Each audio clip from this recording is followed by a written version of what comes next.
apa yang akan dilakukan pada periode sekarang hingga 2030 akan menentukan kondisi 2045-2050 ke depan gitu. Nah, ini auranya gimana kira-kira? Tingkat optimismenya seperti apa? Ya. Kalau saya melihat seperti biasanya pada event-event internasional, pada event global yang membahas kepedulian bersama, apalagi saat ini adalah HI Call Indonesia untuk action together. Jadi take a lead bersama-sama warga dunia, itu saya pikir komitmen yang diluncurkan, komitmen yang disampaikan, saya pikir itu sebuah momentum. Kuncinya kembali ke kita. Apakah kita akan kembali ke kita semua. Jadi memulai dengan pemikiran positif bahwa komitmen-komitmen itu juga dapat dilaksanakan dengan persiapan di kitanya yang lebih baik. Jadi kalau saya kembali kepada kita, dari banyak komitmen itu merupakan peluang, opportunity bagi kita semua di berbagai sektor, tapi kembali kepada kita, apakah kita mau menyiapkannya dengan benar? Apakah kita akan menyiapkan ini bukan saja pada menyiapkan sebuah proyek G2G, tetapi pada bagaimana mekanisme kerja dari negara-negara yang mempunyai komitmen dan kita.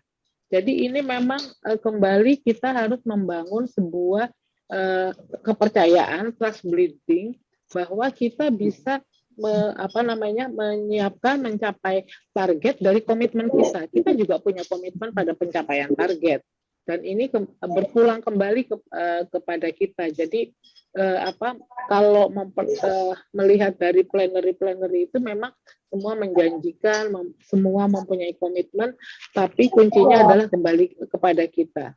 Jadi kita yang harus menyiapkan safeguard-nya. Jadi dari semua yang kita siapkan, apalagi bersama masyarakat, apalagi ini konteksnya multilateral atau bilateral, saya pikir satu hal yang harus disiapkan itu adalah safeguard kita. Kita harus menyiapkan dengan secara betul, karena kalau dilihat dari instrumen maupun governance-nya kan kita sudah menyiapkannya sudah sejak lama. Kita sudah menyiapkannya. Jadi kalau kembali misalnya pada instrumen sertifikasi, kita apalagi kita sudah menyiapkannya secara utuh. Kalau kembali lagi kepada bagaimana mekanisme itu dibangun, ya berpulang kepada pemerintah. Bagaimana pemerintah mampu menyiapkan ini dengan pendekatan multi pihak. Kembali lagi harus pendekatan multi pihak. Ini semua semua unsur harus dilibatkan.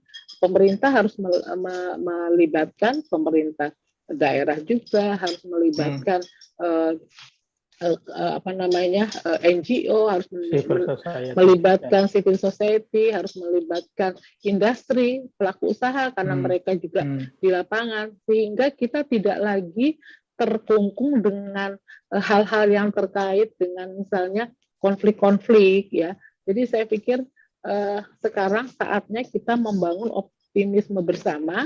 Kalau saya menggunakan koridor Social Forestry 2045, mari kita bangun itu secara positif dan membuka mata bagaimana komitmen-komitmen itu sebetulnya bisa ditarik.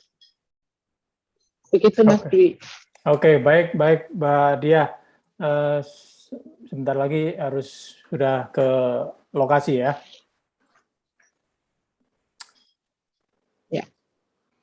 Oke, baik. Sambil menunggu waktunya Mbak Diah live, monggo kalau sudah ini waktunya nanti, saya akan beralih ke Dewi Rafika Sari. Ya, halo Dewi, apa kabar? Iya, halo Pak. Ya, Dewi ini salah satu mahasiswa yang kegiatan kemahasiswaannya luar biasa banyak ya. Aktif di Himasilva. Himasilva itu merupakan pencinta alam ya. Sebenarnya itu himpunan Himpunan mahasiswa Mahasiswa kehutanan. Kehutanan Universitas Lampung, ya. Dan pernah menjadi ketua pelaksana dalam kegiatan peringatan Hari Cinta Puspa dan Satwa tingkat nasional. Sekarang masih mahasiswa tingkat berapa, Dewi? Saya mahasiswa tingkat 7, Pak. Tingkat 7 ya. Semester 7 maksud saya. Semester 7 ya. Tingkat 7, 7 tahun. 7 tahun. Oke, jurusan Kehutanan Universitas Lampung. Dan Dewi ini salah satu siswa di Sekolah Social Forestry Latin, ya, Wi, ya? Batch 2? Iya, Pak. Oke. Baru gabung. Baik, ya. Nah, Dewi juga pernah melakukan atau pernah ikut pelatihan penulisan karya ilmiah populer dengan Pusat Penelitian dan Pengembangan Sosial Ekonomi, Kebijakan dan Perubahan Iklim, dan juga yang bekerja sama dengan Australian Center for International Agricultural Research, ASIAR, April 2021. Sehingga pasti Dewi sudah paham mengenai hiruk pikuk soal perubahan iklim ini ya, Dewi ya. Nah, silakan Dewi sharing apa yang menurut Dewi menarik untuk dipaparkan gitu ya, sehubungan dengan perubahan iklim, sehubungan juga dengan pesta para pihak atau COP 2026 di Glasgow ini, dan juga mungkin kau bisa menyampaikan juga apa sih harapanmu gitu ya terhadap pertemuan para pemimpin dunia ini yang berdiskusi soal perubahan iklim. Silakan Dewi. Iya, terima kasih Pak Dwi Rahmat. Sebenarnya ilmu saya juga ya masih cetek lah Pak, karena baru ikut beberapa kegiatan juga. Di sini saya masih pertama kali gitu, jadi diundang jadi pembicara seperti ini. Mungkin agak saya bakal share setahu saya dan terkait pengalaman saya, Pak. Ya, ya. Oh ya, sebelumnya di sini saya pengen nyapa juga Ibu Diah dan Pak Swito. Halo Ibu dan Bapak, salam kenal. Selamat siang Dewi, selamat siang, selamat kenal. Iya, Bu Diah dapat salam dari dosen saya, Bu Christine. Oh. Ya, ya. Di-unmute dulu, Mbak. Masih unmute. Masih mute.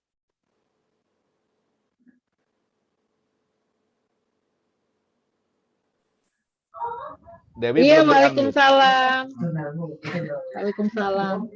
Makasih Dewi. Dapat salam dari Bu Christine, Bu. Iya. Waalaikumsalam.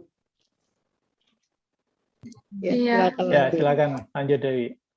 Mungkin di sini kan COP itu seperti yang dijelaskan Bu Diah juga, hebat banget. Beliau sudah menjadi salah satu perwakilan dari Indonesia yang datang ke konferensi terkait perubahan iklim. Nah, di sini saya ingin sharing tentang sebagai mahasiswa yang aktif di kegiatan organisasi kemahasiswaan gitu, tentang isu perubahan iklim yang tahun ini, COP 26. Kami kemarin kegiatan yang terkait perubahan iklim itu ada HCPSN, Hari Cinta Puspa dan Satwa Nasional.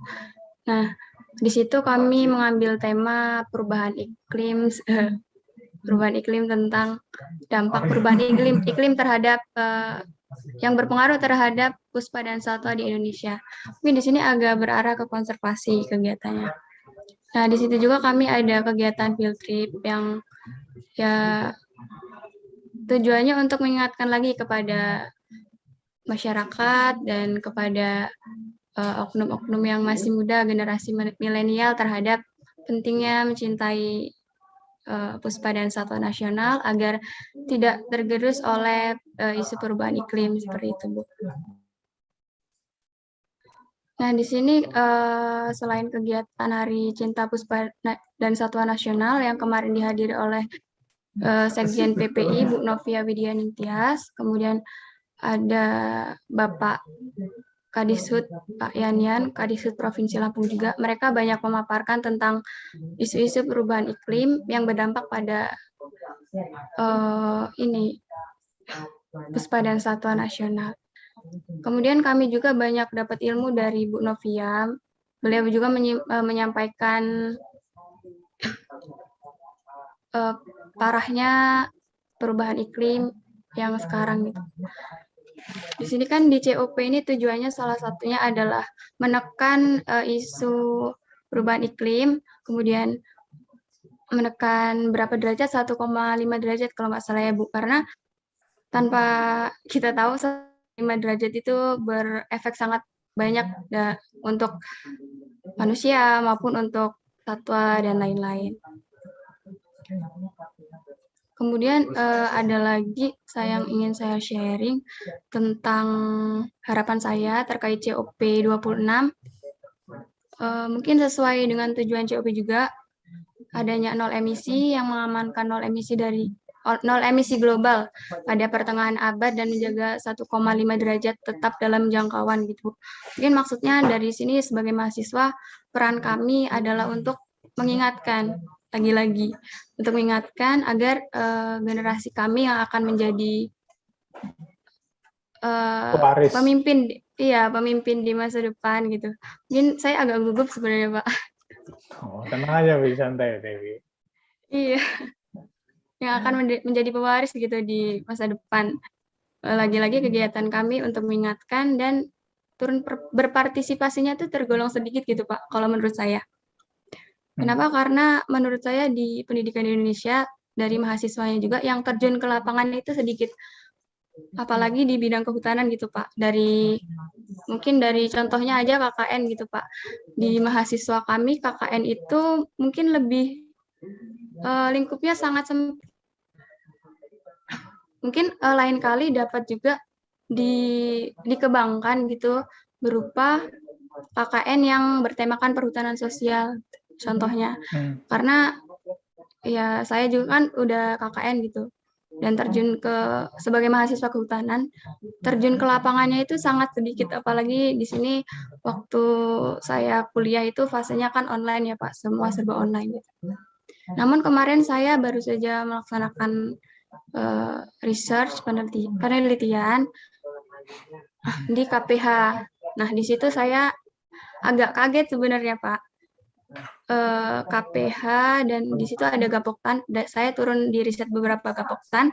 Nah, di situ Gapoktan yang saya temui setelah saya wawancarai, mereka itu rata-rata tidak mengetahui tentang struktur kelembagaan, bahkan aturan-aturannya mereka tidak mengetahui. Lalu apa kaitannya dengan perubahan iklim? Di sini mungkin karena perhutanan sosial itu berpengaruh terhadap perubahan iklim dinilai dari cara mereka menentukan pola tanam, cara mereka menentukan apa yang ingin mereka tanam dan bagaimana cara mereka mengolah lahan gitu. Selama ini yang saya ketahui di Gapoktan, salah satu Gapoktan di KPH Batu Tegi tempat saya penelitian, di situ masyarakatnya masih sangat minim pengetahuan, sama seperti yang Ibu Diah tadi sampaikan. Yang sebenarnya urgent untuk dikembangkan adalah pengetahuan dan awareness dari masyarakatnya itu sendiri. Masyarakat tidak mengetahui, kemudian mereka juga kurang paham tentang tata pengelolaan lahan yang berkelanjutan, seperti itu Pak. Kemudian juga mungkin di sini saya tidak menyalahkan satu pihak ya, mungkin karena memang kurangnya sumber daya dari penyuluh kehutanan, karena kemarin itu saya mendapati penyuluh kehutanan itu mungkin sangat sedikit gitu untuk ditugaskan mengelola Gapoktan atau mengelola lahan yang luas. Namun mahasiswa dapat mengambil peran di situ Pak. Mungkin dengan kegiatan seperti KKN itu lebih diterjunkan ke arah yang seperti itu. Kemudian sedikit sharing lagi mengenai pola tanam yang ada di lahan mereka gitu. Kan kalau misalnya setahu saya nih Pak, kalau misalnya lahan itu ditanamin dengan bukan pohon MPTS gitu, multipurpose species, seperti hanya tanaman kopi. Nah, itu sangat sering ditemui gitu. Apabila lahan ditanami dengan kopi-kopian, kemudian tidak ada pohon-pohon yang mengandung unsur dapat pohon peneduh intinya ya Pak, kayak gitu. Pohon peneduh. Mungkin agak sedikit belibet ya Pak saya ngomongnya. Nggak apa-apa. Iya. Oke, nah Dewi, kalau kau bergaul dengan kawan-kawan gitu ya, katakanlah di Hilma, Silva, itu pembicaraan atau topik perubahan iklim itu seberapa sering sih dirasakan, diperbincangkan gitu? Kalau itu izin jauh ya Pak, kalau misalnya kayak gitu tergantung kami Pak. Biasanya kami juga mengadakan kegiatan-kegiatan yang bertemakan isu perubahan iklim. Baru kemarin ini kegiatannya Pak, kegiatan Hari Cinta Puspada Satwa Nasional. Mungkin baru itu sih sejauh saya, sama mungkin kegiatan yang agak berkaitan adalah kegiatan penanaman. Kami Tapi juga menurut kamu dan kawan-kawan, perubahan iklim ini sesuatu yang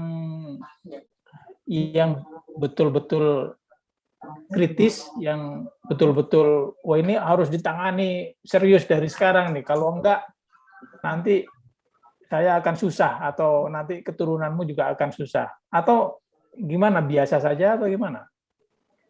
Iya Pak, kalau dari diri saya sendiri, isu perubahan iklim ini sangat penting karena menurut saya sekarang saja suhu global ini sudah terlampau panas ya Pak. Suhu tertinggi itu bisa mencapai 35 bahkan sampai 40 di Indonesia gitu. Kalau misalnya isu perubahan iklim ini tidak segera kita tangani, terutama dari kita penggeraknya gitu, yang orang muda tidak segera menangani, mungkin akan berdampak pada kematian hewan, kemudian ada kekeringan gitu. Bisa juga dari kekeringan itu dapat menimbulkan kesulitan air bersih terutama. Sebenarnya hal itu merupakan hal yang penting yang secara tidak sadar kita mengabaikannya gitu. Kalau misalnya kita tengok-tengok lagi penggunaan sampah plastik, kemudian cara pola hidup kita itu masih cenderung kurang menyayangi lingkungan. Ya. Nah, satu pertanyaan lagi, Dewi ya. Ada lagi yang akan kau sampaikan? Mungkin lanjut pertanyaannya, Pak.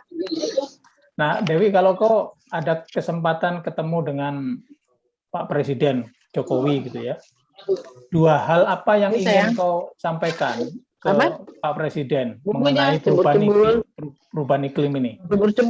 Jangan tanya lagi. Apa yang kau ingin sampaikan ke dia? Ya, yang jelas untuk misalnya Pak Jokowi, kalau dari saya, karena semua ketidakadaannya pergerakan itu bermuara pada pendanaan, kayaknya semua orang tahu kayak sumber dana gitu yang minim, yang sumber daya yang minim yang dialirkan untuk menangani krisis iklim ini, terutama dari pemerintah, itu sangat kurang gitu, sehingga banyak contohnya aja ini dana yang dialihkan untuk kehutanan, bidang kehutanan itu sangat sedikit gitu Pak. Mungkin lebih untuk Pak Jokowi mungkin lebih lebih aware lagi terhadap isu perubahan iklim ini dan meningkatkan pendidikan dari apa maksudnya?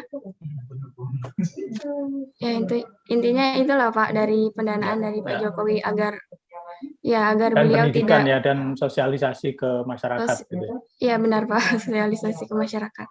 Ya. Oke, baik Dewi. sebelum terima kasih ya Dewi ya sharingnya. Nanti Iya, Pak. kalau kita diskusi bisa juga menambahkan atau merespon kawan-kawan yang barangkali ada pertanyaan atau komentar. Nah, untuk kawan-kawan yang hadir dalam acara topik keempat sekarang ini, silakan kalau ada pertanyaan atau komentar bisa dituliskan di chat box atau ngacung ya, raise hand, dan gunakan menu untuk reaction, ada raise hand, nanti pada waktunya akan dipersilahkan untuk bicara. Baik, nah tamu yang kedua siang ini bagi kawan-kawan yang sudah ketiga, bukan Mbak Dia bersama saya, tuan rumah. Oh gitu. Iya. Oh, benar itu kedua ya. Oke. Ya, nah ini bagi kawan-kawan yang aktif di social forestry pasti tidak asing dengan wajah yang satu ini ya, Mas Suwito. Nah, Mas Suwito ini punya pengalaman yang luar biasa untuk gerakan social forestry atau perhutanan sosial di Indonesia. Merupakan lulusan Fakultas Peternakan IPB tahun 89. Kemudian setelah lulus banyak aktivitas yang berkaitan dengan mendukung kapasitas masyarakat, menjadi konsultan ahli perhutanan sosial, khususnya yang sekarang ini, dia sekarang sebagai konsultan ahli perhutanan sosial dan pengelolaan hutan lestari. Kemudian juga sebelumnya ada kegiatan atau proyek-proyek yang membutuhkan keahlian Mas Wito ini. Pernah juga sebagai konsultan senior policy advisor for presidential office staff. Jadi apa itu, sebagai tenaga ahli kepresidenan ya, KSP mungkin ya. Ya, Yang dulu pernah untuk, menjadi tim kerja reforma agraria yang diesakan oleh Kepala KSP, dan yang terakhir ini kita memberikan input, masukan kepada Kepala KSP untuk bagaimana percepatan reforma agraria dan perhutanan sosial. Perhutanan sosial, oke. Jadi pengalaman dan pengetahuannya banyak sekali di dunia social forestry. Monggo ya, silakan berbagi pengetahuan dan pengalaman, khususnya bisa sharing pertama mengenai studi yang dilakukan oleh Lembaga Alam Tropika Indonesia atau Latin, Social Forestry 2045, di mana Mas Wito salah satu narasumber penting dan juga kontributor untuk menyusun studi tersebut. Silakan, Cak. Baik, terima kasih, Cak. Sebelum saya ke sana, ke hasil survei Latin, saya ingin menyapa kembali ya, yang sama pikiran saya dengan Mbak Diah dan Dewi tadi. Kalau Mbak Diah tadi, mari kita bersama-sama membangun optimisme. Jadi kita tidak akan berhasil tanpa optimisme. Jadi menurut saya begitu juga.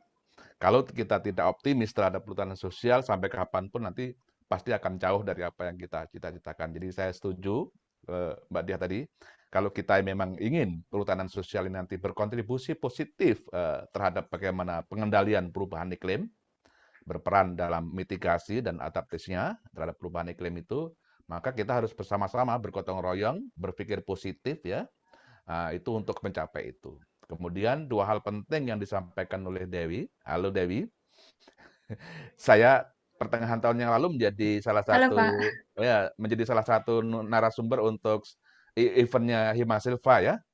Mungkin Dewi tidak ikut waktu itu, Ibu Prof Kristen yang menjadi moderator. Saya bersama Pak Wiratno, bersama Mas Teguh Ismail, dan beberapa kawan itu. Nah, saya itu dalam konteks refleksi Lindrawan ya. Iya, Pak, saya menjadi panitia di kegiatan tersebut. Oh, jadi panitianya ya. Iya. Ada dua hal yang saya penting yang saya garis bawahi dari Dewi tadi. Pertama, bagaimana anak muda ini mulai kita memberikan perhatian yang sangat kuat karena sebagai pewaris ya kepemimpinan ke depan. Kalau dari sekarang anak muda itu tidak kita ajak ya bersama-sama, artinya Pak Presiden itu kalau menurut Dewi tadi dengan pendidikan ya harus nih Pak Presiden ini memperhatikan pemuda ini dengan pendidikannya itu diarahkan ke perhutanan sosial ya. Yang kedua pendanaan, itu saya setuju sekali karena memang itu kondisinya seperti itu. Jadi saya setuju itu apa yang disampaikan oleh Dewi tadi karena berdasarkan pengalaman. Nanti akan saya jelaskan lebih lanjut. Baik, Bapak Ibu kawan-kawan sekalian di pergantian tahun 2020 dan 2021 yang lalu, Latin melakukan sebuah kegiatan penelitian survei untuk menggali persepsi para pihak terkait dengan perhutanan sosial ya, dari lintas ya, dari akademisi, dari pemerintahan, dari aktivis ya, dari anak-anak muda, dari perempuan semuanya itu digali persepsinya. Dan dari hasil tersebut sebenarnya clue-nya adalah bahwa ya perhutanan sosial ini masa depan hutan Indonesia. Tahun 2045 nanti ya ini perhutanan sosial, hutan wajah dari hutan Indonesia ini. Nah, kalau saya sendiri sebelum Latin melakukan survei itu di kepala saya adalah persis seperti apa yang dihasilkan oleh Latin. Bahkan saya memperjuangkan untuk ke sana. Mengapa saya merasa terpanggil untuk berdedikasi ke sana? Nah, barangkali mungkin yang banyak orang tidak menyadari, memahami bahwa situasi perhutanan kita itu sangat berbeda dengan konseptual atau teoritik ya, akademik dengan kehutanan di luar negeri, baik itu Eropa maupun Amerika. Jadi kalau yang sering kita dengar selama ini yaitu scientific forestry ya, kehutanan akademik, itu lebih cenderung ya, keteknikan kehutanan itu menegasikan keberadaan masyarakat. Kalau perlu hutan itu harus bersih dari manusia di situ, kecuali mereka yang memiliki keahlian keteknikan kehutanan itu. Nah, di Indonesia nggak bisa seperti itu. Makanya saya dan beberapa kawan-kawan yang lain ya harus memberikan koreksi terhadap kehutanan akademik ini. Ya, konsep kehutanan ilmiah ini. Kenapa demikian? Ya karena karakteristik atau tipologi hutan di Indonesia itu memang ada manusianya. Jadi hasil identifikasi dari planologi kehutanan dan Badan Pusat Statistik tahun 2007, tahun 2009, di sana memang menunjukkan lebih dari 25.000 desa, kalau angkanya saya masih ingat, 25.863 desa itu berada di dalam dan sekitar kawasan hutan. Nah, kalau ada desa di dalam dan kawasan, apakah desa itu nggak ada manusianya? Nah, ini yang membedakan hutan kita dengan hutan di luar negeri. Bisa jadi mungkin kalau di negara-negara yang maju seperti Amerika, Jerman, atau Eropa lah ya, mereka mungkin dalam mendeterminasi kawasan hutannya itu memang bisa jadi sudah bersih dari aktivitas manusia. Tapi di kita nggak bisa gitu.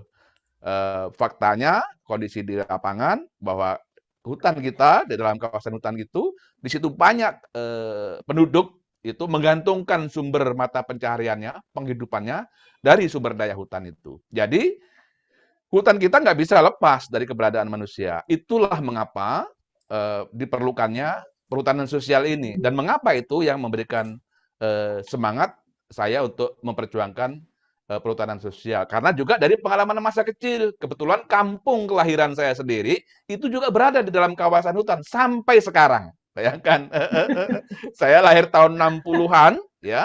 Kampung saya itu ketika saya lahir sudah ada gedung SD, sudah ada balai desa, ada kantor-kantor. Dari tahun 60-an sampai sekarang, artinya kan berarti kan sudah lebih 60 tahun ya. 60 tahun. Itu masih dalam bentuk kawasan hutan. Padahal di situ ya bentuknya ya bangunan-bangunan tadi itu. Nah, jadi itu memang yang saya katakan berbeda. Ya, ini nanti akan mengantarkan pembicaraan saya yang lainnya ya. Intinya saya dalam refleksi Rimbawan pertengahan tahun yang lalu itu saya menyampaikan dimanapun dan seperti apapun tipologi dari kawasan hutan itu, mau hutan produksi, mau hutan lindung, hutan konservasi, maka perhutanan sosial ini salah satu yang perlu diadres ya, untuk membangun bersama-sama katanya Mbak Diah tadi. Di kawasan konservasi jelas perhutanan sosialnya itu menggunakan kemitraan konservasi ya. Di hutan produksi yang diberikan izin, di situ ada korporasi yang mendapatkan konsesi dari pemerintah, itu tuh juga terbuka untuk perhutanan sosial, yaitu kemitraan kehutanan. Jadi, baik di hutan produksi yang sudah ada konsesinya maupun di kawasan konservasi, itu di situ ada skema-skema kemitraan perhutanan sosial yang itu justru akan bisa jadi berdampak positif ya terhadap pembangunan kehutanan kita. Di mana masyarakat semakin dilawan untuk tidak mendapatkan sumber mata pencahariannya di kawasan hutan, maka di situ juga maka perlawanan masyarakat itu semakin kuat. Nah, survei atau hasil penelitian dari UGM yang dipimpin oleh Prof.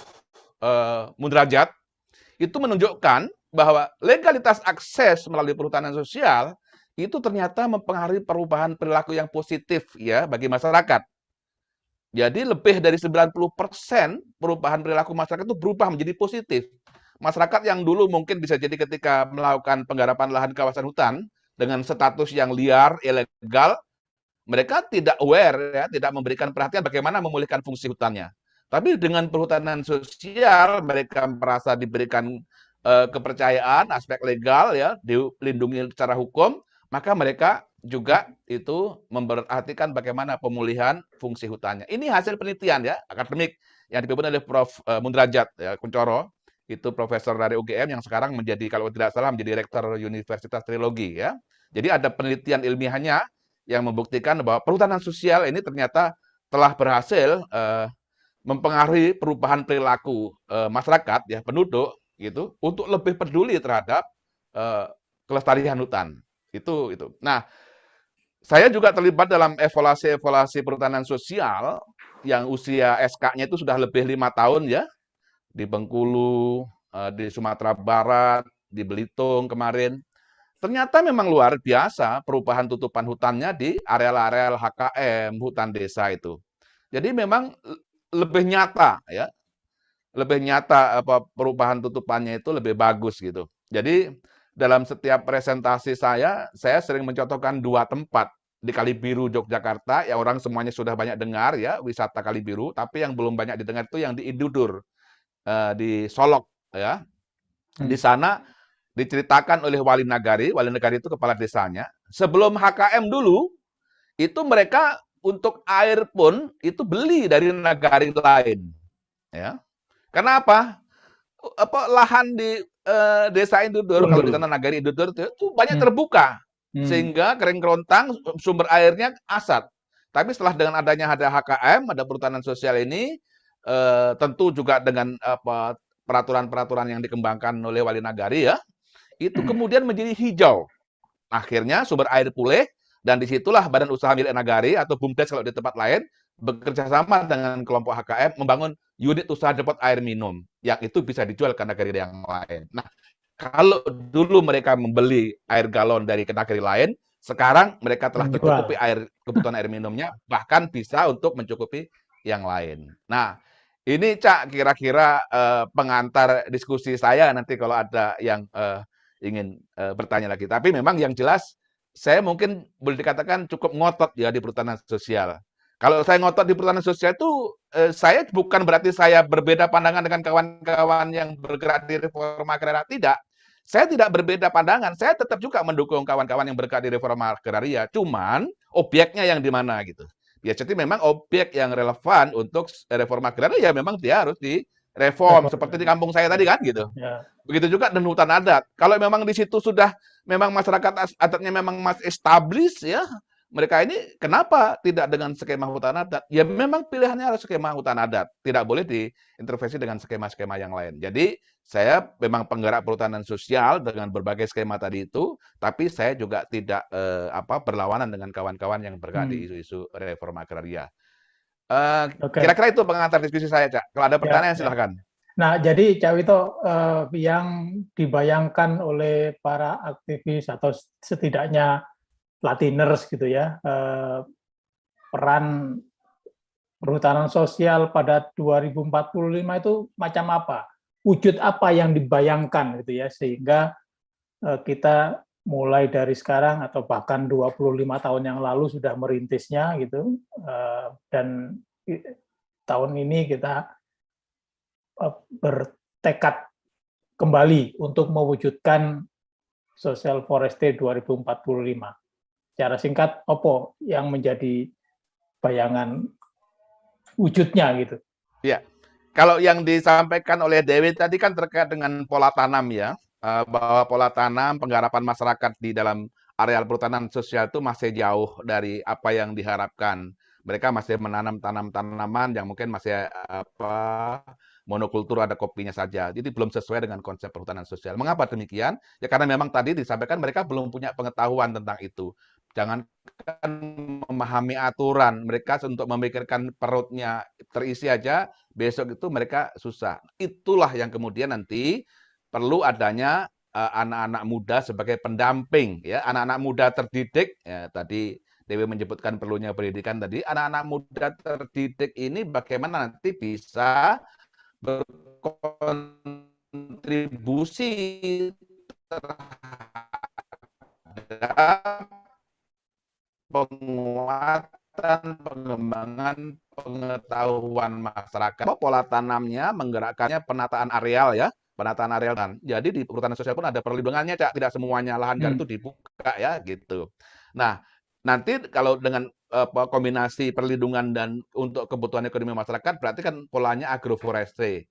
Nah, agroforestry itu macam-macam nanti, bisa dengan tanaman pertanian, bisa dengan silvopastura, usaha ternak yang dipadukan dengan pengembangan kehutanan, silvofisheries ya, usaha ikan yang bisa dipadukan dengan perhutanan kehutanan itu seperti di mangrove segala macam. Nah, inilah perlunya nanti pendamping ya, muda mentransfer ya pengetahuan konsep perhutanan sosial ini kepada masyarakat, mentransfer dan sekaligus mendampingi bagaimana masyarakat kemudian itu bisa ke sana sebenarnya arahnya. Nah, sekarang ini keberadaan pendamping seperti tadi disebutkan Dewi, penyuluh kehutanan itu sangat minim, sedikit sekali.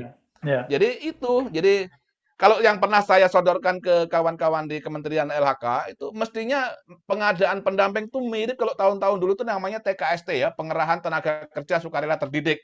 Mungkin kawan-kawan yang fresh graduate ini sarjana kehutanan mungkin kerjanya ya jangan di perusahaan sawit. Ya, sarjana kehutanan kerjanya ya harus di bidang kehutanan. Kalau banyak masyarakat ya bagaimana mendampingi masyarakat. Nah, pemerintah menyediakan ini bagaimana anggaran untuk memfasilitasi agar fresh graduate sarjana-sarjana muda ini mau menjadi pendamping masyarakat aktor perhutanan sosial. Itu kira-kira, Cak. Ya. Oke, baik. Terima kasih Cak Wito atas pemaparan dan sharing pengalamannya mengenai social forestry ini. Jadi sebagai salah satu model pengelolaan hutan di Indonesia dan di dunia, social forestry ini juga perlu mendapatkan perhatian yang pantas juga gitu, karena jutaan orang juga yang akan mendapatkan manfaat dari gerakan perhutanan sosial ini. Nah, bagi kawan-kawan yang ingin bertanya atau memberikan komentar, silakan ya, baik di chat box maupun langsung tunjuk tangan untuk bisa bicara langsung dengan Mbak Diah atau Dewi dan Mas Wito. Nah, Cak, tadi disebutkan juga sama Mbak Diah itu bahwa seringkali perubahan iklim ini kan yang akan terdampak paling besar adalah mereka yang rentan. Dan salah satunya tentu masyarakat desa hutan yang pada saat normal saja barangkali susah kalau tidak ada rekognisi sosial ekonomi budaya mereka terhadap sumber daya hutan, apalagi kalau ada perubahan iklim yang betul-betul terjadi gitu. Nah, jadi menurut sampean Cak Wito, bagaimana perhutanan sosial ini memberikan kontribusi terhadap mitigasi perubahan iklim. Ya.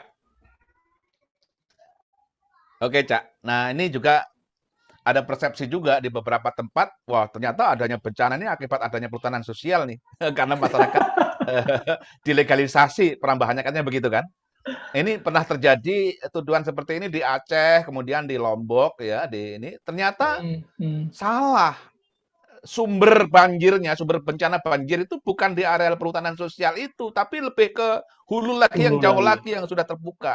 Nah, itu. Jadi kalau di dalam perhutanan sosial ini jelaslah ketika di situ ada areal yang terbuka seperti tadi yang disampaikan oleh Dewi pola tanam yang benar, itu memang dilakukan pendampingan bagaimana ke depan dilakukan yang sebelumnya masih monokultur tanaman semusim tanaman pangan, maka diperkaya dengan MPTS tadi itu. Jadi kontribusi seperti itu. Jadi merubah tutupan lahannya itu berarti kan akan melakukan penyimpanan karbon ya. Jadi semakin hijau penyerapan terhadap karbonnya semakin tinggi dan itu tidak juga meninggalkan kebutuhan ekonomi masyarakat. Jadi ketika ditanam MPTS udah pasti itu penyerapan karbon itu terjadi ya gitu dan penyimpanannya itu. Sehingga itulah kontribusi real. Ini sudah ada penelitian beberapa kawan-kawan ya seperti Warsi ya, sudah melakukan penelitian bagaimana potensi kemampuan penyerapan penyimpanan karbon di areal-areal perhutanan sosial, di hutan adat, di hutan desa ya, di Jambi, di Sumatera Barat sudah ada penelitian dan itu tinggi ya. Saya tidak menyebutkan angkanya, tapi yang jelas sudah ada penelitian bagaimana dampak positif perhutanan sosial ini terhadap upaya-upaya mitigasi perubahan iklim ya. Jadi sekali lagi kita terus kembangkan budaya berpikir positif tadi itu. Kalau memang betul masih ada kekurangan, masyarakat belum paham seperti yang disampaikan Dewi tadi, ya berarti harus kita dekati, kita pandu, kita transfer pengetahuan kepada mereka, dan kita dampingi bagaimana supaya mereka benar. Bukan berarti mereka harus disalahkan terus. Nah, itu kuncinya, Cak. Oke. Karena memang masyarakat kan belum tahu kan, ada yang belum tahu. Di situ. Jadi mengajak mereka untuk benar itu sudah terbukti di banyak tempat mereka mau, ya. Karena mereka memang merasa mendapatkan dampaknya terhadap sumber perekonomian mereka, nah itu sehingga mereka berupaya juga memperbaiki kondisi hutannya untuk pulih. Karena kalau hutannya rusak, terbuka, ketika kepanasan musim kemarau, ketika hujan bencana, itu mereka juga yang rugi. Sudah banyak buktinya. Ini disadari oleh mereka. Ya, oke. Jadi peran social forestry ini cukup besar juga kalau dilihat dari apalagi arealnya ya, kalau dialokasikan 12,7 juta di Indonesia gitu ya, dan itu akan merupakan kontribusi yang luar biasa dalam upaya baik perubahan iklim maupun perubahan nasib dari masyarakat. Mbak Dia, sebelum undur diri ada komentar, ada tambahan? Iya, makasih Mas Dwi. Ya, kalau tadi dari Mbak Dewi, memang aku melihat memang ini kita harus sudah membuka lebih luas knowledge kita tentang social forestry dan apa yang terjadi dalam bukan wacana tetapi pemikiran banyak pihak terhadap harapan terhadap social forestry 2045. Jadi sepertinya kita juga harus harus kerja keras juga mengembangkan sayap kita ke perguruan tinggi untuk memastikan bahwa ada KKN yang yang khusus, artinya KKN yang isunya social forestry, mengirim KKN tematik social forestry. Jadi mengirim kawan-kawan mahasiswa cross cutting keilmuan kepada desa-desa hutan.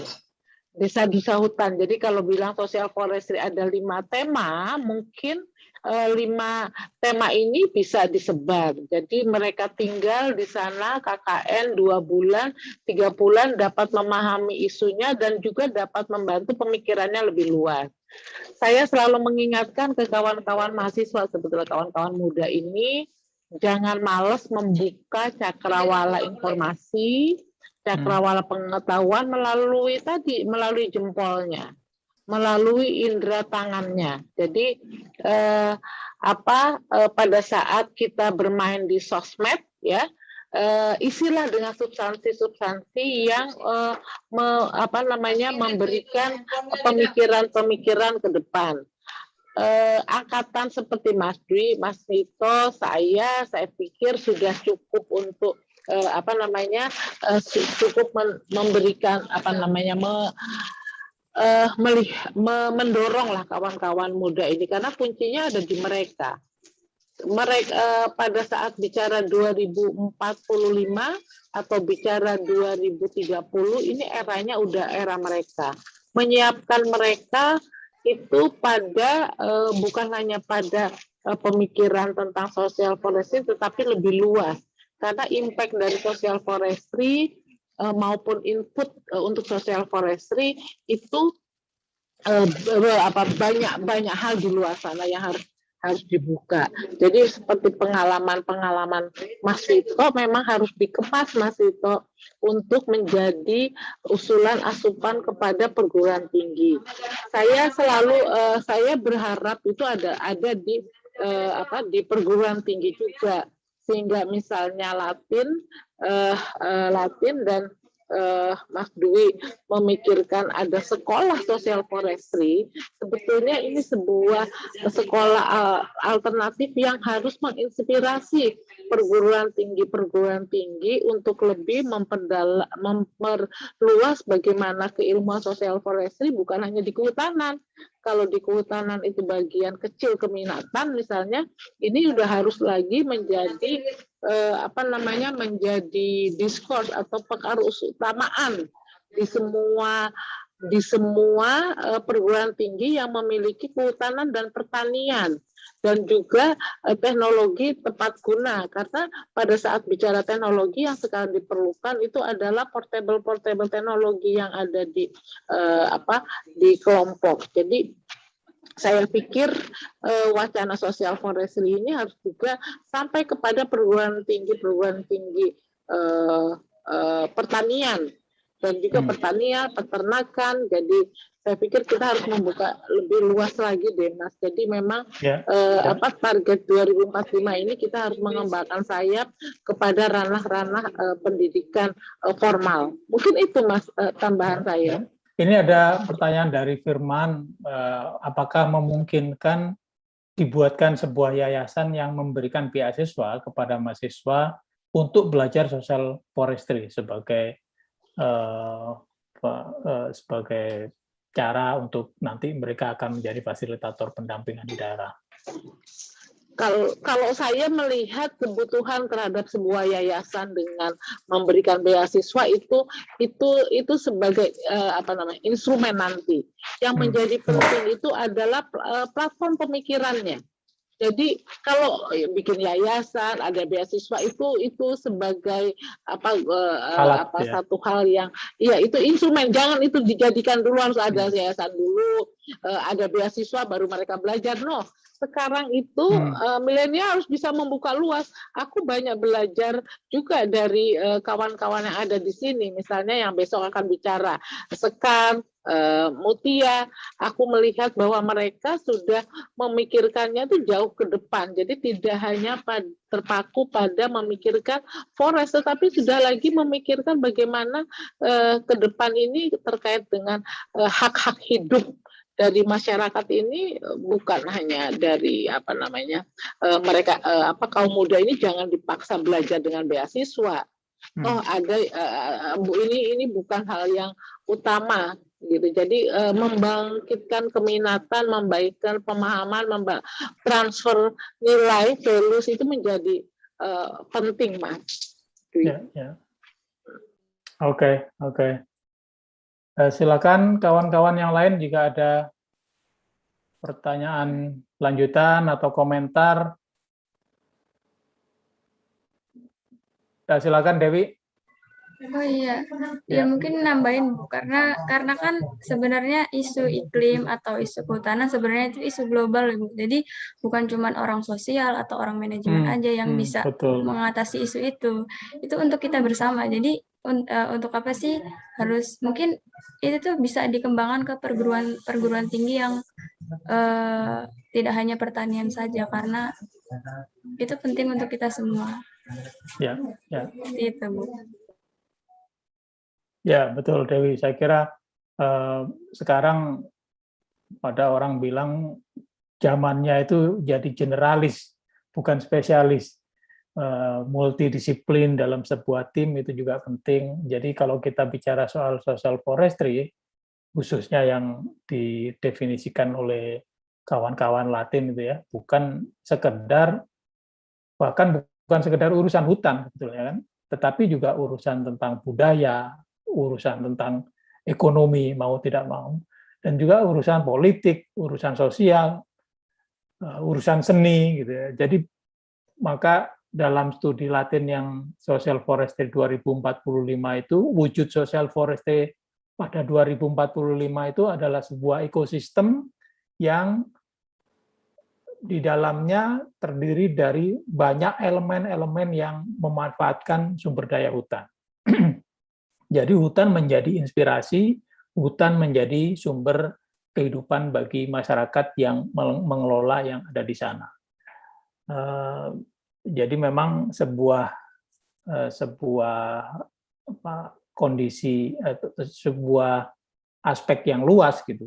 Kita bicara social forestry bukan hanya bicara tentang forestry dan sosial toh, tetapi semua elemen kehidupan adalah merupakan bagian dari social forestry.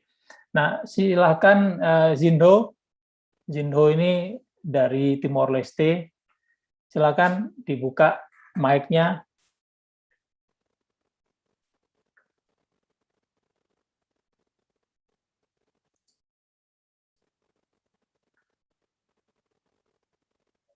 Oke, saya bacakan ya. Nanti kalau bisa mau bicara silakan ya, Jinho ya.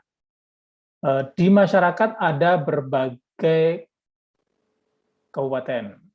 Ada yang beda-beda pohonnya beda-beda gitu ya, dan juga banyak masyarakat yang belum tahu potensi hutan yang ada di wilayah mereka dan potensi pohon apa yang paling berpotensi untuk aset bagi negara.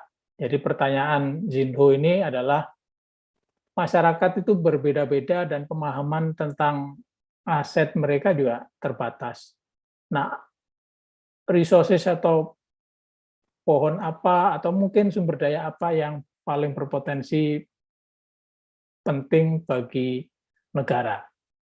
Nah, Cak Wito bisa jawab pertanyaannya Zindo ini. Mute dulu, unmute mic sampean. Ya, tolong Cak diulangi lagi karena barusan ada kontak di samping barusan, ya. Kurang Ya, jelas itu tadi. Ya. ya, jadi Zindo bertanya bahwa di masyarakat itu ada berbagai kabupaten dan di dalam kabupaten itu juga atau desa gitu ya juga berbagai macam-macam jenis pohon. Dan masyarakat umumnya kalau menurut Zinho tidak banyak tahu tentang potensi pohon yang ada di mereka, bahkan potensi hutan mereka juga tidak tahu kekayaannya kekayaan yang bisa dimanfaatkan dari hutan itu. Mungkin selain pohon gitu ya. Nah, ini potensi atau aset yang seperti apa ini yang bisa memberikan kontribusi cukup baik gitu bagi negara, atau bagaimana masyarakat bisa memahami kekayaan sumber daya alam mereka. Mungkin begitu ya. Ya, baik. Memang Mas ya, karena memang kita paham kondisi masyarakat di desa-desa selama ini memang bagi mereka yang dirasakan manfaat dari apa yang ada di sekitar mereka, itu yang bisa memenuhi kebutuhan mereka dalam waktu singkat itu, jangka pendek itu. Kebutuhan untuk menjual, ya, kebutuhan untuk memenuhi hidupnya sehari-hari gitu. Sehingga sebenarnya banyak potensi-potensi yang mestinya memberikan manfaat bagi mereka, tapi itu mereka mungkin belum memikirkannya. Meskipun sebenarnya mereka tahu. Sebagai contoh yang sering saya sampaikan ya, itu ilustrasi di Kali Biru tadi itu. Karena mereka dulu menanam jati ya, maka motivasi untuk mendapatkan hasil ekonomi dari yang mereka tanam itu nanti ya tebang pohon jati itu. Nah, di kemudian hari ketika kawasan hutannya beralih fungsi dari produksi ke lindung, hutan lindung, maka dia kan tidak bisa Menebang. menebang pohon jati itu lagi. Nah, kan kalau ini tidak dikelola, itu kan bisa terjadi konflik antara pemerintah yang merubah fungsi dari produksi menjadi lindung dengan masyarakat. Nah, kenapa di situ jadikan lindung? Karena rupanya di situ catchment area di sekitar yang ditanami oleh masyarakat itu ada waduk ya, ada waduknya sehingga kalau itu nanti pohon-pohonnya ditebang seperti sebelum-sebelumnya itu waduk akan kering. Nah, kemudian di situ kawan-kawan penggiat wisata, pemerintah bersama dengan daerah itu kemudian mengembangkan namanya ekowisata di Kalibiru itu kan. Dan disitulah kemudian masyarakat mendapatkan manfaat ternyata dengan tidak menebang kayu itu eh, mereka justru mendapatkan hasil yang jutaan. Marjan, ketua kelompok tani hutan itu ya, yang saya sering kutip ketika dia menjadi narasumber di Ditjen KSDAE ya, dia itu mengatakan begini, pohon yang digunakan selfie itu ya, kalau dia tebang, mungkin manfaatnya tidak lebih dari 1 juta hektar. Ya. Ternyata setelah dijadikan Rp1 juta. pohon selfie, ya, ternyata dia bisa bermanfaat 2 juta bahkan 5 juta rupiah itu dalam satu periode waktu untuk kebutuhan wisata. Nah, artinya apa? Memberikan tambah nilai ya dari produk yang ada di situ.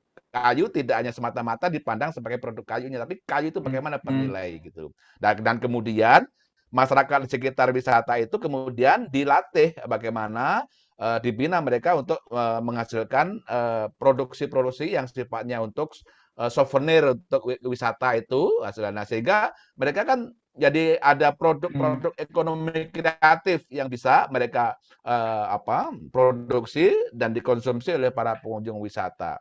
Nah, jadi sekali lagi, jadi nilai ekonomi yang dia dapatkan dari melindungi pohon kayu tadi itu ternyata kemudian lebih besar dibanding menebang kayu. Di tempat-tempat lain juga begitu, Cak Rahmat.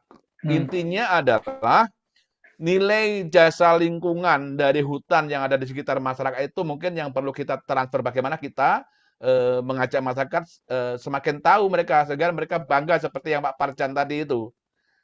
Jadi nilai hutan itu tidak semata-mata dimaknai sebagai pohon kayu ya, tapi apa yang bisa dikembangkan di situ. Tentu macam-macam ya tergantung dari karakteristik lokal ya apa yang ada di situ. Seperti yang di Bengkulu sekarang Cak itu kecombrang.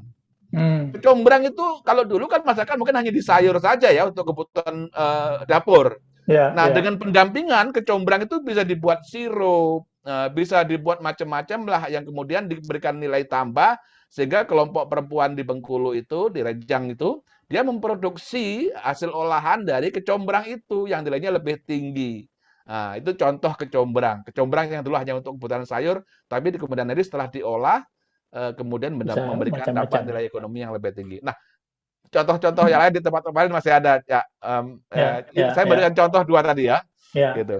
Oke, terima kasih Cak Wito. Nah ini itulah Zindo. Jadi masyarakat di kampung-kampung, di desa-desa pasti punya pengetahuan dan keahlian tentang pemanfaatan sumber daya alam yang ada di sekitarnya, termasuk hutan. Nah, tetapi kadangkala mereka tidak menyadari kekayaan yang lebih jauh dari apa yang dia biasa lihat gitu ya dan rasakan. Padahal potensinya jauh lebih banyak. Karena itu penting untuk mengundang seseorang dari luar supaya memberikan perspektif baru, memberikan inspirasi dan memberikan pengetahuan baru yang bisa mengidentifikasi kekayaan hutan yang ada di tempat tersebut dari kacamata orang luar. Nah itu seringkali bermanfaat untuk mengundang orang luar untuk memberikan perspektif baru bagi masyarakat. Oke, ya silakan Dewi. Iya Pak, mungkin izin menambahkan ya. Sekarang juga ada banyak wisata yang menarik gitu. Terutama tuh wisata zero waste, kayak nol sampah gitu juga saya pernah baca. Jadi program ekowisata atau wisata alam yang dia itu meminimalisir sampah. Jadi di sana itu nggak ada sampah satupun gitu. Jadi kita ke sana bawa tumbler kayak gitu. Konsepnya zero waste juga banyak udah dikembangkan. Mungkin PR dari kita mengembangkan ide-ide kreatif dari konsep wisata itu. Kalau misalnya wisata yang gitu-gitu doang kan kadang bosen gitu Pak. Mungkin dari PR dari kita itu yang jadi wisata. Ya, ya. Ya gitu aja. Nah, jadi relevan untuk mengingat kembali apa yang disampaikan Bu Dia tadi ya, bahwa kaum muda, sebetulnya tidak hanya kaum muda ya, kita semua perlu memperluas cakrawala, memperluas cara pandang kita terhadap sesuatu gitu ya, sehingga kita tidak hanya melihat satu aspek, tidak hanya melihat pada satu nilai dari satu benda gitu, tetapi bisa memperkaya cara kita melihatnya sehingga bisa memanfaatkan dengan lebih baik dan lebih tinggi value-nya. Oke, baik. Ada lagi kawan-kawan? Sebelum kita tutup, kalau tidak ada yang mau bertanya atau memberikan komentar. Saya Pak. Ya, silakan. Saya izin bertanya ke Pak Suto juga Ibu Diah, mungkin adanya COP26 yang diadakan di Glasgow ini tentunya nggak sampai ke telinga semua orang ya Pak, termasuk juga masyarakat hutan. Nah, salah satu poin yang diharapkan dapat diwujudkan dari konferensi ini adalah adanya pendanaan dari negara-negara maju untuk memerangi maupun menanggulangi perubahan iklim. Nah, ini kan akan berkaitan langsung dengan konservasi hutan gitu Pak. Gimana caranya memperoleh akses atas pendanaan tersebut untuk kemudian dialokasikan ke ide-ide untuk mengembangkan masyarakat hutan supaya mereka kan biasanya yang masyarakat hutan itu mata pencahariannya perkebunan ya Pak, membuka lahan di pinggir-pinggir hutan itu untuk perkebunan seperti itu. Bagaimana caranya untuk memperoleh akses pendanaan itu untuk mereka, untuk mengembangkan perkebunan mereka, melalui pihak mana sajakah pendanaan tersebut bisa dilewatkan gitu. Karena kemarin saya ada kegiatan lapangan, terus ngelihat lahan-lahan perkebunan itu kan ada di ketinggian, berbatasan langsung dengan hutan, tapi di perkebunan tersebut tuh nggak ada naungannya Pak. Jadi kan kalau seperti itu ada potensi untuk terjadi longsor, misalnya seperti itu.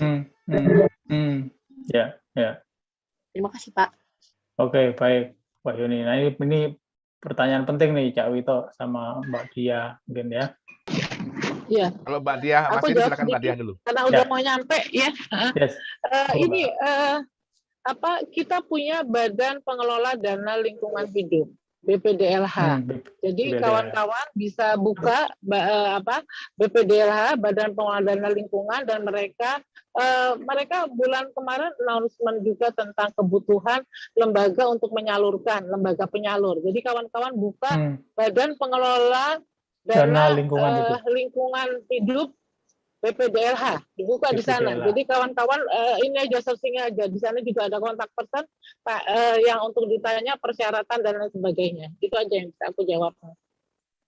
Ya, karena meskipun ada komitmen global gitu ya di COP26 misalnya, tetapi ya tentu saja ada mekanismenya untuk mendapatkan dana itu. Salah satunya BPDLH yang disebutkan Mbak Dia itu kalau untuk Indonesia adalah merupakan lembaga yang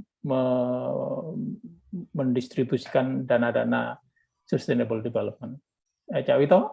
Oke, kalau dari saya karena mungkin kita bisa jadi memang dari sisi kelembagaan masyarakat mungkin kalau nanti akan mengembangkan proposal mungkin masih agak jauh ya. Menurut saya memang harus melakukan networking ya.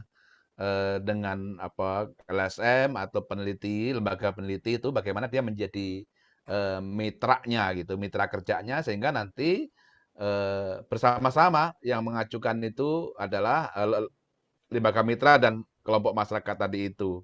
Karena kalau hanya kelompok masyarakat saja bisa jadi mungkin si penyedia dana nanti jangan-jangan nanti dia masih menilai memberikan pertimbangan-pertimbangan terkait dengan keberlanjutannya bagaimana pengelolaan dana itu. Nah, itu terkait dengan namun demikian sebenarnya kebutuhan itu tidak semata-mata kita penuhi dengan cash money ya. Di daerah-daerah itu ada unit pelaksana teknisnya kementerian yang BPDAS HL, dia itu menyediakan bibit-bibit MPTS secara gratis ya. Tentu di masing-masing tempat jenisnya apa itu berbeda. Ya, itu banyak gratis. Itu diumumkan kok oleh Kementerian LHK bahwa mereka di BPDAS HL itu menyediakan bibit secara gratis. Nah, saya untuk memperkaya jenis tanamannya di areal mereka, areal perhutanan sosial mereka itu bisa mengajukan permohonan bibit itu ke BPDAS HL itu. Itu mungkin Cak saran saya. Oke. Jadi rajin-rajin Mbak Yuni eksplorasi websitenya Kementerian atau Pemerintah Indonesia ya. Ada pertanyaan yang Timor Leste tadi itu Cak di chat box. Ya. Kebetulan saya sendiri kan pernah ke Timor Leste ya. Tahun 2002-2003 dulu. Jadi saya menyaksikan di sana pernah juga saya sampaikan dalam belajar sesore ya. Bahwa potensinya sebenarnya besar social forestry di sana. Hanya masalahnya bagaimanapun juga itu tergantung politik negara kan. Kita belum tahu. Seperti Indonesia kan social forestry besar kan karena diperjuangkan kan gitu. Iya, betul. Nah, ada yang melakukan advokasi, memberikan pemahaman kepada pengambil kebijakan dalam hal ini aktor negara bahwa itu penting. Nah, mungkin seperti juga yang pernah dilakukan Latin dan kawan-kawan dulu, kita kan dulu melakukan penelitian ya Cak ya, SHK dulu. Bagaimana kita membuat kriteria yang bisa kita sajikan kepada para pihak. Ini loh penting sistem pengelolaan hutan berbasis masyarakat CPFM. Dulu ada 9 kriteria, kita memberikan contoh seperti di Krui, di Sumatera Barat, di Kalimantan. Itu ada contoh-contoh konkret bahwa masyarakat mampu mengelola hutan secara adil dan lestari. Nah, di Timor Leste mungkin perlu dilakukan itu. Bagaimana kawan-kawan itu mencoba melakukan pendekatan ya partisipasi action research gitu, bukan harus selalu riset yang murni gitu. Jadi masyarakat juga menjadi pelakunya, pemberi sebagai pelaku juga gitu, yang nanti memungkinkan masyarakat itu bisa memberikan informasi atau mengelola informasi itu sehingga betul bahwa yang dia kelola itu sebenarnya layak disebut dengan social forestry gitu. Karena kopi di sana juga banyak yang ditanam dengan tanaman-tanaman pelindung ya. Kopi Timor Leste itu saya pernah melihat itu dia tidak ditanam monokultur kopi saja, banyak tanaman-tanaman pelindungnya. Saya pernah menyaksikan itu. Jadi harus dimulai dari ada yang meyakinkan kepada pengambil kebijakan negara bahwa social forestry di Timor Leste. Ya, sinyalmu hilang, ya. Oke, ya jadi gitu Zinho, bisa dimulai dengan menghimpun para aktivis ya, menghimpun para ini perlu untuk dipertimbangkan di ya. Putus-putus, Cak. Oh iya. Internet saya tidak stabil, Cak. Iya, oke. Ya, jadi itu untuk Zinho dan Firman ya. Kita juga di Indonesia itu Latin tuh dilahirkan 89, 32 tahun yang lalu. Nah, itu adalah awal dari perjuangan Latin dan kawan-kawan untuk mewujudkan penerimaan pemerintah terhadap konsep dan gagasan perhutanan sosial di Indonesia. Jadi kawan-kawan di Timor Leste harus juga bisa memulai dengan membentuk kelompok-kelompok gitu ya, membentuk aktivis untuk merancang kegiatan jangka pendek, jangka menengah, jangka panjang tentang social forestry. Jadi dengan gerakan para aktivis inilah pemerintah nanti bisa mempertimbangkan bagaimana cara alternatif yang bisa didukung untuk memberdayakan masyarakat yang hidupnya tergantung pada sumber daya hutan. Oke, baik kawan-kawan, kalau tidak ada lagi, 2 menit lagi akan kita akhiri pertemuan kita siang dan sore ini. Saya ucapkan terima kasih pada Mbak Diah yang melaporkan dan berbagi isu langsung dari tempat penyelenggaraan COP26 di Glasgow, Scotland. Terima kasih atas sharingnya. Terima kasih Dewi Rafika Sari yang juga memberikan pandangan dan pendapatnya tentang perubahan iklim dan juga social forestry dan bagaimana social forestry bisa memberikan kontribusi terhadap mitigasi perubahan iklim tadi. Suun untuk Cak Wito Laros yang memberikan pengetahuan tentang social forestry berdasarkan pengalaman yang banyak sekali dari Cak Wito ini. Terima kasih, sama-sama Cak. Mudah-mudahan kita bisa ketemu di kesempatan yang lainnya.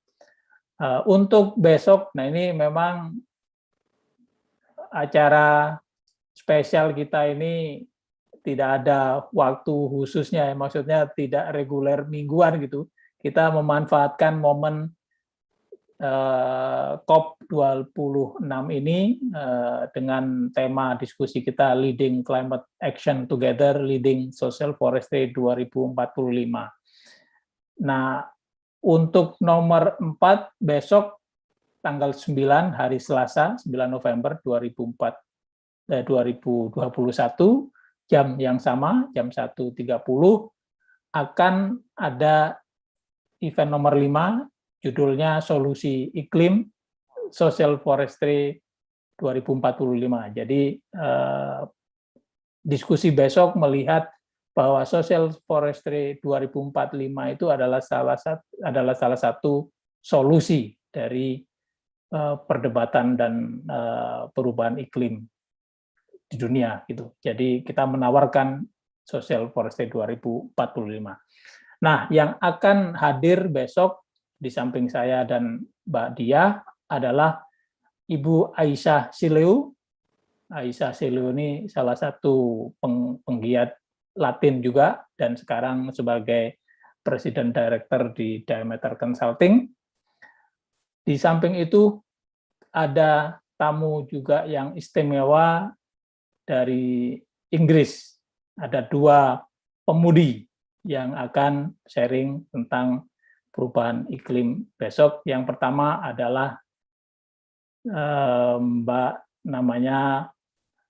Sekar apa tadi? Anissa Sekaring Tias. Anissa ini sekarang sedang studi di Economics and Policy of Energy and the Environment. Dia lulusan Ocean Engineering ITB dan sekarang juga sebagai Senior Postgraduate Teaching Assistant di Environmental Economic and Law pada University College London. Nah, itu Anissa Sekaring Tias. Kemudian yang kedua adalah namanya saya kok lupa. Bentar. Jadi ada 2 tamu istimewa besok itu. Yang kedua ini adalah juga dari Inggris, namanya Meutia Safira Fakhraini, atau yang biasa dipanggil Mutia. Dia juga kuliah di Erasmus Mundus, sebuah program Joint Master Degree program, MSc Marine Environment and Resources, University of Bordeaux, Prancis, University of Basque Country, Spain, dan Leek University Belgium. Jadi dia ambil program joint program dari 3 universitas. Dia atau Mutia ini adalah lulusan Fakultas Biologi UI dan sekarang kuliah di Perancis. Nah, demikianlah kawan-kawan. Jadi kalau ada kesempatan untuk hadir besok, silakan hadir pada jam 1.30 waktu Indonesia bagian Barat. Kita akan berbagi pengetahuan tentang solusi iklim social forestry 2045. Sekali lagi terima kasih atas kehadirannya dan perbincangannya pada siang sore ini. Terima kasih Dewi, Mas Wito, dan Mbak Dia, dan kawan-kawan sekalian. Terima kasih, jaga kesehatan dan semoga sukses selalu, sehat selalu. Sampai jumpa pada kesempatan yang akan datang. Terima kasih untuk Latin, terima kasih untuk Terima Kasih dan juga Forum Keberlanjutan Indonesia. Dari Terima saya, kasih, langsung izin ya. Wabillahi taufiq wal hidayah. Wassalamualaikum warahmatullahi wabarakatuh. Waalaikumsalam. Ya, terima kasih Pak Swito, Pak Dwi, Sama-sama dan Bu Dia. Dewi. Terima Salam kasih untuk Prof. Christine ilmunya. juga ya. Iya, Salam Pak. untuk Prof. Christine juga. Salam Yo. untuk Prof. Oke. Christine. Iya, Pak.